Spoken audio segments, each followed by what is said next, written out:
தமிழகத்தை மீட்கணுமா, தமிழை மீட்கணுமா அப்படின்னு கேட்டா கண்டிப்பா மீட்கணும்.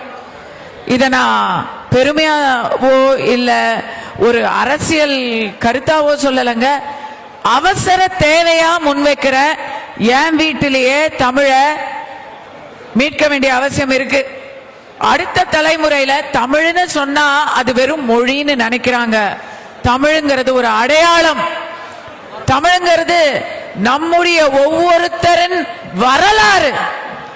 இங்க இருக்கக்கூடிய மாற்று மொழி பேசக்கூடிய யாரா இருந்தாலும் அவங்க வாழ்வது தமிழ் அடையாளத்துடன், தமிழ் மரபுடன். அப்படிங்கறத யாராவது மறுக்க முடியுமா?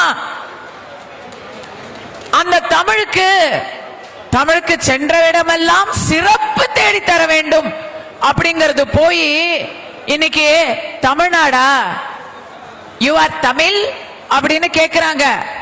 இங்கேயே அகரம் வராதவங்க தமிழல பெரிய சீர்திருத்தம் பண்ணதா ஒரு கதையை கட்டி ஏறக்குறைய 70 ஆண்டுகளா உட்காந்து அதை நமக்கு படிப்பிச்சுக்கிட்டு இருக்கிறாங்க. தமிழை இன்று இருக்கக்கூடிய தமிழ் பாட புத்தகங்கள் இருந்து மீட்க வேண்டும்.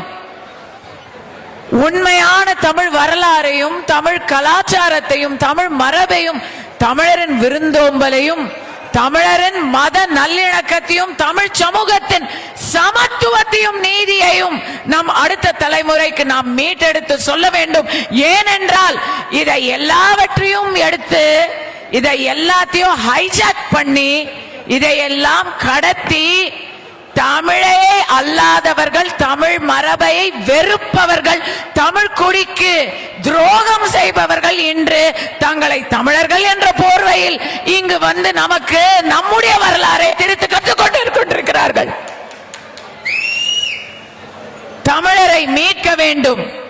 பாழா போன சாமியே இல்லைன்னு சொல்ற பகுத்தறிவு என்ற பெயரில் சமூகத்தை பிளவுபடுத்துகின்ற சித்தாந்தத்திலிருந்து தமிழரை மீட்க வேண்டும். நாம எல்லாருக்கும் கடவுள் பக்தி இருக்கு, கடவுள் நம்பிக்கை இருக்கு. ஆனா சகோதரி சுமதி சொன்ன மாதிரி அந்த கடவுளே இல்லைன்னு சொல்றவங்க கிட்ட தப்பு செஞ்சா தண்டனை கிடைக்கும் அப்படிங்கிற ஒரு அடிப்படை தர்ம சிந்தனை கூட இல்லாதவங்க கிட்ட போய் நம்ம தமிழகத்தை மீண்டும் மீண்டும் ஒருக்கா கொடுத்தா திருப்பி அடுத்தக்கா கொடுக்கறது இல்ல. 5 வருஷம் கொடுத்தா திருப்பி அந்த பட்ட அடியில மறுபடி நாம வந்து கொஞ்ச நாள் கழிச்சு தான் அந்த தப்பு நாம செய்வோம்.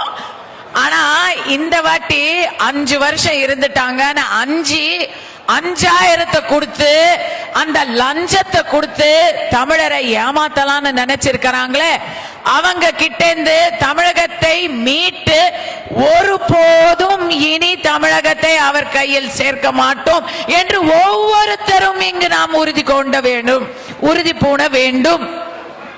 வேற வழி இல்லை. இன்னொரு 5 வருஷம், ஏன்னா இப்ப இந்த 5 வருஷத்திலேயே சுத்தமா காலி பண்ணிட்டாங்க. நாட்டில் இருக்கிறது எல்லாம் காலி பண்ணிட்டாங்க. இனிமே மிச்சம் இருக்கிறது நம்ம ஒவ்வொருத்தர் வீடு தான். வீட்டில் இருக்கிறது எல்லாத்தையும் காலி பண்றதுக்கு இன்னொரு 5 வருஷம் அவங்களுக்கு அவகாசம் எல்லாம் கொடுக்க கூடாது. அதுவும் அவங்கள பொறுத்த வரைக்கும் என்னைக்கு ஒரு வீடுன்னு நினைக்கவே மாட்டாங்க. எங்கெல்லாம் பெண்கள் இருக்காங்களோ அங்கெல்லாம் அவங்க வீடுன்னு நினைப்பாங்க. அதுதான் திராவிடிய கலாச்சாரம், அதுதான் திராவிடிய கலாச்சாரம். அங்கெல்லாம் வந்து என்னைக்குமே வந்து ஒருமையில வந்து பேசுவாங்களே தவிர பன்மையில தான் எல்லாத்தையுமே வச்சுக்குவாங்க. அவங்களுடைய சித்தாந்தங்களை சொல்றேன். அப்படிப்பட்ட ஒரு திராவிடிய கலாச்சாரத்துக்கு சனாதனத்தை ஒழிக்க வேண்டும் என்று பேசுகிற எந்த சல்லி பயலா இருந்தாலும் அவங்கள சல்லியா உடைக்கணும். இதுதான் நம்முடைய முதல் குறிக்கோள். இன்னைக்கு 23ஆம் தேதி ஏப்ரல் தேர்தல் என்று அறிவித்து விட்டார்கள். நமக்கு 40 நாட்கள் மட்டும்தான் இருக்கின்றது. 40 நாட்களில் அலிபாபாவும் 40 திருடங்களும் சொன்னாங்க. அப்படிதான் அங்க பாராளுமன்றத்தில் 40 பேரே இருக்கிறாங்க. யாருன்னு நான் சொல்லல, பொதுவா சொல்றேன். 40 நாட்கள்ல 40க்கும் மேற்பட்ட இந்த திருடர்களை தமிழகத்திலிருந்து முழுமையாக அப்புறப்படுத்துவீங்களா?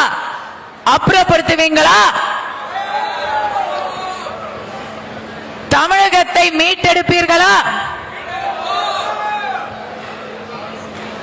சமூக நீதிங்கிற பேர்ல இங்க சகட்டு மேனிக்கு கொள்ளையடிப்பவர்களை வெளியேற்றுவதோடு சமத்துவத்துக்கான தமிழ்நாட்டை இங்க நாம மீண்டும் மீட்டெடுக்க வேண்டும். சனாதனம்னா உடனே அது சாதி அப்படின்னு எவன் சொன்னா? சனாதனம்னா சாதி யாரு சொன்னது? இந்து தர்மத்தில் இருக்கக்கூடிய சமத்துவத்தை போல வேற எந்த மதத்திலேயாவது நீங்க காட்ட முடியுமா? சொல்லுவாங்க ஜாதி இல்ல, பேதம் இல்ல, எங்களுக்கு வாங்க, எங்க மதத்துக்கு வாங்கன்னு சொல்லுவாங்க. ஆனா அங்க போன உடனே அந்த சாதியையும் சேர்த்து இன்னைக்கு இடஒதுக்கீடுக்காக சண்டை போடுவாங்க. ஒரு இந்துவுடைய உரிமைகளை இவர்கள் அடையாளங்களை எடுத்து சண்டை. எதுக்கு? இந்த மேடையில ஐயா தமிழ் திரு அர்ஜுன் சம்பத் தலைவர் அவர்கள் இந்த இந்து தர்ம கூட்டணிய இந்த மாநாட்டை இங்க நிறுவி இருக்கிறாரு. அவர் என்ன ஜாதி? அங்க உட்கார்ந்து இருக்கிற ஜியர் என்ன ஜாதி? நான் என்ன ஜாதி? சுமதி என்ன ஜாதி? இங்க இருக்கக்கூடிய எல்லாரும் என்ன ஜாதிங்க?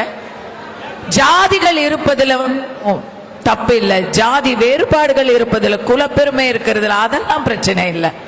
ஜாதியின் பெயரால் ஏற்றத்தாழ்வு, ஜாதி கொடுமைகள் அப்படிங்க இருக்கிறத அதை களையணும், அதை ஒத்துக்கணும். ஆனா இங்க என்ன நடக்குது தெரியுமா?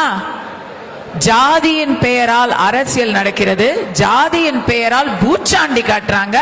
ஒரு ஜாதியை செய்யற தப்புக்கு இன்னொரு ஜாதியை பழி போடுறாங்க. இப்படிப்பட்ட கேடுகெட்ட அரசியல்ல ஜாதி ஒழிவே ஒழியாதுங்க. ஏன்னா இந்த ஜாதியை வச்சுதான் அவங்க பொழப்பே நடக்குது. ஜாதி இல்லாம மட்டும் போச்சுன்னா இங்க பல பேருடைய அரசியல் பொழப்பே போயிரும். ஆனா சனாதனத்தில் இருக்கக்கூடிய சமத்துவத்துக்கு முழு சாட்சி இன்னைக்கு இந்த மாநாடு தான், இந்த மேடை தான். அர்ஜுன் சம்பத் ஐயா அவர்களுடைய தலைமையை ஏற்றுக்கொண்டிருக்கிற அனைவரும் சாதியை தீமையாக பார்க்காமல் சாதியை ஒரு ஊன்றுகோலாக பார்க்கக்கூடிய சனாதனவாதிகள் தான்.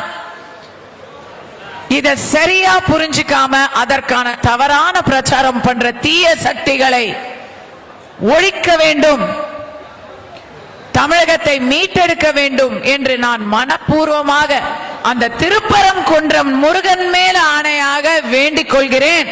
திருப்பரங்குன்றத்துல இன்னைக்கு தீபம் எரிய போகுதுன்னா அதுக்கு முழு முதல் காரணம் இந்து மக்கள் கட்சியினர் எடுத்த அயராத முயற்சி தான்.